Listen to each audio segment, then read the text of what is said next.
Who should not go for stature limb lengthening और cosmetic limb lengthening? कौन अच्छे candidate नहीं होते कॉस्मेटिक लिम लेंथनिंग के या स्टेचर लिम लेंथनिंग के, और अदरवाइज किन कैंडिडेट्स को लिम लेंथनिंग नहीं करानी चाहिए, कॉस्मेटिक लिम लेंथनिंग नहीं करानी चाहिए? Hello friends, I am doctor Sunil Saini, trauma surgeon, expert in limb lengthening, deformity correction and pain management. क्या आप लिम लेंथनिंग यानी कि कॉस्मेटिक लिम लेंथनिंग के बारे में विचार कर रहे हैं? क्या आप उसके ऊपर रिसर्च भी कर रहे हैं? क्या आपके अब बहुत समय से देख रहे हैं कि मुझे लिम लेंथनिंग करानी है? तो आज ये जो बहुत इंपॉर्टेंट टॉपिक में लेके आया हूँ, इसमें यही है कि कौन अच्छे कैंडिडेट्स नहीं होते और किन के अंदर ये एक सक्सेसफुल सर्जरी नहीं भी हो सकती है।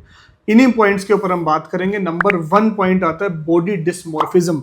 बॉडी डिस्मॉर्फिज्म इज ए कंडीशन जिसके अंदर इंडिविजुअल खुद ये समझता है कि मेरी बॉडी के अंदर कुछ ना कुछ प्रॉब्लम है, जिसमें एक पार्ट आता है कि उसकी हाइट कम होने की वजह से वो लाइफ के अंदर हर चीज अचीव नहीं कर रहा। ऐसी कंडीशन में और बॉडी डिस्मॉर्फिज्म में, और दूसरी जो कंडीशन होती है जिसके अंदर सिर्फ इंडिविजुअल का कॉन्फिडेंस लेवल कम होता है, यानी कि वो कहता है कि मैं और बेटर कर पाता अगर मेरी हाइट अच्छी हो जाती। और एक दूसरा बॉडी डिस्मॉर्फिज्म का पेशेंट होता है, इंडिविजुअल होता है, जिसको हर चीज के अंदर अपनी प्रॉब्लम नजर जाती है कि मेरा फेस सही नहीं है तो शायद मैं इसको थोड़ा कॉस्मेटिक सर्जरी जरूर करा लूँ, मेरा कान सही नहीं दिख रहा है ऐसे करा लूँ, मेरे हाथ थोड़े ठीक नहीं लग रहे हैं, मेरी मसल्स बिल्डअप अच्छी नहीं है, मेरी हाइट अच्छी नहीं है। ऐसी कंडीशंस को हम बॉडी डिस्मॉर्फिज्म सिंड्रोम कहते हैं। और इसलिए ऐसी कंडीशन अगर कोई है, ऐसा इंडिविजुअल कोई है और वो सोचता है कि ना केवल उसकी हाइट बढ़ जाने से और बाकी चीज भी उसको प्रॉब्लम है, तो ही और she is not a good candidate of limb lengthening, because इसमें सक्सेस रेट नहीं मिलते हैं। ऐसे में लिम लेंथनिंग कराने के बाद भी पेशेंट वो चीज अचीव नहीं कर पाता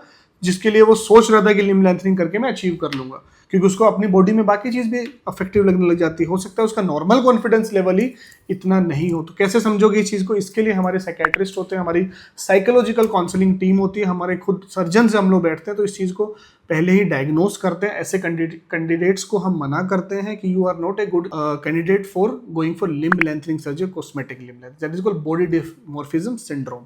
coming to number 2 point which is very important point, अगर आपने अपनी खुद की रिसर्च लिम लेंथनिंग के ऊपर नहीं करी। देखिए, limb lengthening is not like that कि आपको कोई फ्रैक्चर हो गया इमीडिएटली सारी चीजें हो। It's a life time journey. और अगर आप उस चीज में आपको पता है कि इस चीज की कमी की वजह से मैं लिम लेंथनिंग कराना चाहता हूँ कि मैं कॉन्फिडेंस लेवल मेरा डेवलप नहीं हो पा रहा है शायद, लेकिन वो चीज करके अगर मैं लिम लेंथनिंग कराता हूँ, मैं अपनी हड्डियों का जो बिल्कुल नॉर्मल है, मैं बिल्कुल फिट हूँ, फाइन हूँ, और इस समय एक फ्रैक्चर अपनी बॉडी के अंदर करा के, अपनी टीबिया में या फीमर में फ्रैक्चर करा के, और जो ऑलमोस्ट अगर आप एक सेगमेंट में जाते हैं तो 5 to 6 मंथ्स और आगे में रिहैबिलिटेशन का सारा पेन लेने के बाद आप उस चीज को अचीव कर सकते हो, तो आप कैंडिडेट सही हो। अदरवाइज अगर आपकी कोई उसके ऊपर थ्योरी पूरी की पूरी नहीं है, आपने उसके खुद की रिसर्च नहीं कर रखी है, आप उस चीज के बारे में जानते नहीं हो, सिर्फ आपने कहीं पे देखा, कोई वीडियो देखी और आप फिर सीधे चले गए हाँ मैं भी हाइट बढ़वा सकता हूँ, so it become a failure.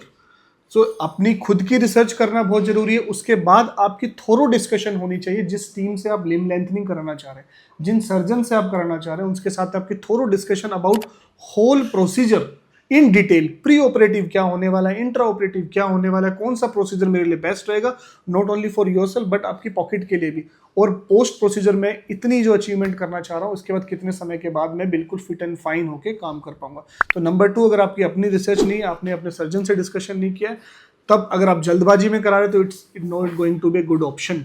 And number 3, third category of candidates होते हैं जहां कहते हैं कि मेरे पास टाइम नहीं है, यानी कि फॉर एग्जांपल अगर आपको 6 to 7 सेंटीमीटर एक सेगमेंट के अंदर लिम लेंथनिंग करानी है, 8 सेंटीमीटर तक भी जो हो सकती है, 7.5 कैन बी इजिली डन, तो वहाँ पे आपको पूरे की पूरी सर्जरी के दौरान, उसके रिहैबिलिटेशन के दौरान और आपको नॉर्मल वॉक करने में, अपनी ऑफिस, अपनी एक्टिविटीज रिज्यूम करने में it usually take 6 to 7 months. अगर आपके पास कई कैंडिडेट आते हैं कि सर मेरे पास इतना टाइम तो नहीं होने वाला, मेरे पास इतना टाइम नहीं हो पाया, मैं जल्दी ऑफिस ज्वाइन करना चाहता हूँ, ये करना चाहता हूँ, तो you are not a good candidate, because ये जल्दबाजी वाली चीजें नहीं है। अगर आपके पास समय नहीं है, आप रिहैबिलिटेशन को टाइम नहीं दे पाते हो।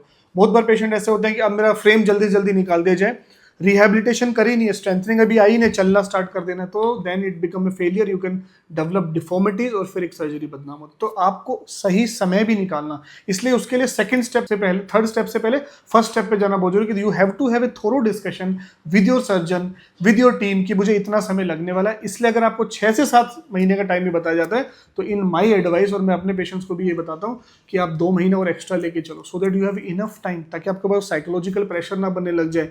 और कई बार सारी चीज़ें स्मूथली चलेगी ऐसा नहीं भी होता है, कई बार आपका लिम लेंथनिंग का जो पेस है, कई बार the rate of distraction has to be decrease, कई बार आपको पेन टॉलरेंस थोड़ी ज़्यादा नहीं है तो फिर आपको पेन आने लग जाएगा। तो this are the important points कि भैया अगर आप समय उतना नहीं दे सकते हैं तो you are not a good candidate, अपनी बॉडी के ऊपर ये सब चीजें मत कराइए। Fourthly, if you are not motivated, आपकी पेन टॉलरेंस बहुत अच्छी नहीं है, आप पहले से एक्सरसाइजेज, आपकी फिजिकल एक्टिविटी बहुत कम है, सेडेंटरी लाइफस्टाइल आप बहुत ज्यादा जीते हैं, ज्यादा एक्टिविटी लेवल होती नहीं है और आपको साथ में कोई एसोसिएटेड डेफिशिएंसीज भी है, उसको फिर भी करेक्ट किया जा सकता है। अगर आपको वो मोटिवेशन लेवल डेवलप करना पड़ेगा, आपको अपनी स्ट्रेंथनिंग एक्सरसाइजेज, पहले प्री स्ट्रेंथनिंग एक्सरसाइजेज डेवलप करनी पड़ेगी। इसके ऊपर मैंने एक वीडियो बनाई किस तरीके से आप स्ट्रेचिंग एक्सरसाइजेज पहले से ही करके अपने आप को प्रिपेयर कर सकते हो। देयर इज नो जल्दबाजी इन दिस सिस्टम कि भाई आप जल्दबाजी नहीं करनी, थोड़ा और डिले हो जाएगा क्योंकि उसको आपकी लाइफ तो अफेक्ट नहीं हो रही ना। अगर 2 महीना भी डिले हो जाए तो आपको फुल्ली मोटिवेटेड होना, कितना पेन टॉलरेंस आपकी लेवल का है, क्या आप इस सब चीज़ के लिए तैयार हैं और क्या आपकी वो एक्सरसाइजेज लेवल भी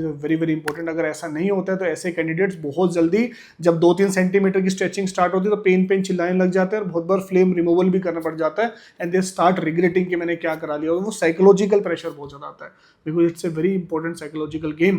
क्यों साइकोलॉजिकल गेम दोस्तों इंपॉर्टेंट है कि आप सर्जरी से बिल्कुल पहले फिट है, फाइन है, दौड़ रहे हैं, खा रहे हैं, पी रहे हैं, इंडिपेंडेंट है। द मोमेंट सर्जरी हो चुकी है, you are totally on bed, now you are dependent on other people और आपने एक सर्जरी करा के अपनी बोन में फ्रैक्चर भी कराया।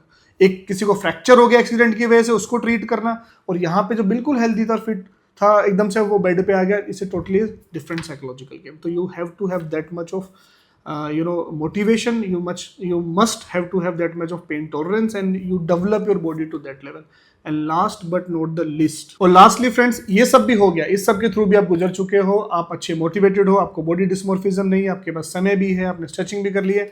लास्टली जो कैंडिडेट्स थोड़ी गड़बड़ कर जाते हैं, जिसमें प्रॉब्लम हो जाती है, अनएक्सपेक्टेड जो उनकी गोल्स होते हैं। अनएक्सपेक्टेड गोल्स का मतलब है कि एक सेगमेंट के अंदर सिर्फ 10 सेंटीमीटर बढ़ा सकते हैं क्या, ऐसे रोज हमारे पास क्वेरीज आती रही, मेरी फीमर के अंदर ही 10 सेंटीमीटर बढ़ा दीजिए, क्या मैं 6 इंच अचीव कर सकता हूँ क्या? This are not scientific goals नहीं है, ये अनएक्सपेक्टेड गोल्स होते हैं। अनएक्सपेक्टेड गोल्स अपने मन में बना के रखोगे, आपको हम एक लेवल तक लेके गए, 6 सेंटीमीटर अच्छा हो रहा है, 6.5 अच्छा हो रहा है, 7 सेंटीमीटर, अब उसकी गोल से मैं तो 10 सेंटीमीटर एक सेगमेंट में बना लूंगा, कहीं पे उसने सुना था, कहीं पे उसने देखा था, अनसाइंटिफिक सी चीजें हो रही हैं, तो it will lead to complication. हम ऐसे लोगों को बिल्कुल मना करके चलते हैं। During the counselling only we say कि भैया जितना आपका अलाउड होगा, your body how much it is allowing, that is most important. It is not only lengthening of bones, bone को तो आपने डिस्ट्रैक्ट कर करके लंबा कर दिया, आपकी मसल्स है, tendons, ligaments, nerves, arteries and veins is there, that has to be stretch. तो एक स्ट्रेच की तो लिमिट है ना, एक रबर को कितना खींचो, खींचने के बाद टूट ही जाएगा and that will develop deformity. यहाँ पे बॉडी है आपकी मसल्स का क्या होने वाला? मसल्स को तो we have not cut into your muscles,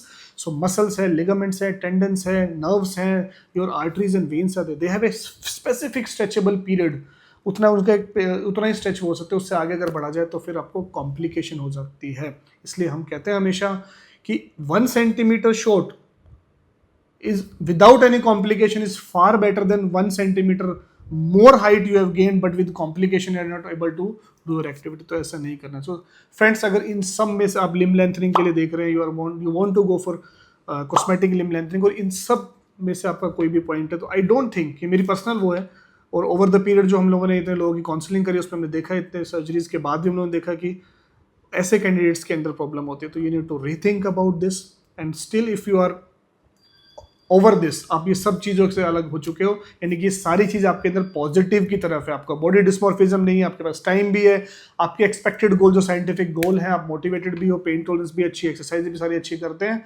so Global Health Care India के अंदर we are providing one of the most affordable limb lengthening while maintaining all the standard precautions, all the standard operation theatres techniques. पूरा का पूरा हमारा NABH hospital है, Global Hospital Trauma Centre Pataudi, जहाँ पे हम लोग limb lengthening, deformity corrections, other रिलीजर surgery, not only limb lengthening, we are not a centre only doing limb lengthening, that is only one part. We are doing deformity corrections, we are doing non infections unions. अभी recently हमने non infected union के ऊपर video भी बना के डाली है, you can see over there कि how we are doing laser surgery for deformity corrections, for limb length discrepancies, for fractures, for various conditions के लिए करते हैं. So if you are looking for cosmetic limb lengthening, Global Hospital and trauma Centre Pataudi के अंदर visit कर सकते हैं. नीचे दिए गए नंबर पे contact, and we are providing most affordable limb lengthening. अगर आप इन सब से गुजर चुके हो और अब सिर्फ पैसा आपको अफेक्ट कर रहा है, तो most affordable limb lengthening we are providing while maintaining all the standard precautions. इसके अंदर हमारे जो पैकेज दिया है उसके अंदर हम एक नॉमिनल चार्जेस ले रहे हैं, जिसमें रूम इंक्लूड है, आपकी फूडिंग है, लॉजिंग है, फिजियो है, आपके एक्सरे है, almost all of the things has been included. So friends, if you are highly motivated, आप पेन टॉलरेंस अच्छा है और सिर्फ पैसे की वजह से आप रुके हुए हैं, so Global Health Care India पे आप कॉन्टैक्ट कर सकते हैं. And most affordable limb lengthening करा के आपकी पैसे की प्रॉब्लम भी खत्म हुई और आप अपनी एक डिजायरेबल हाइट अचीव करके अपनी लाइफ के हर उस मोमेंट को, हर उस चीज़ को अचीव कर सकते हैं जो आपको लगता है कि हाइट कम होने की वजह से रुकी हुई है. So don't miss this moment and just contact on the given number. Thank you so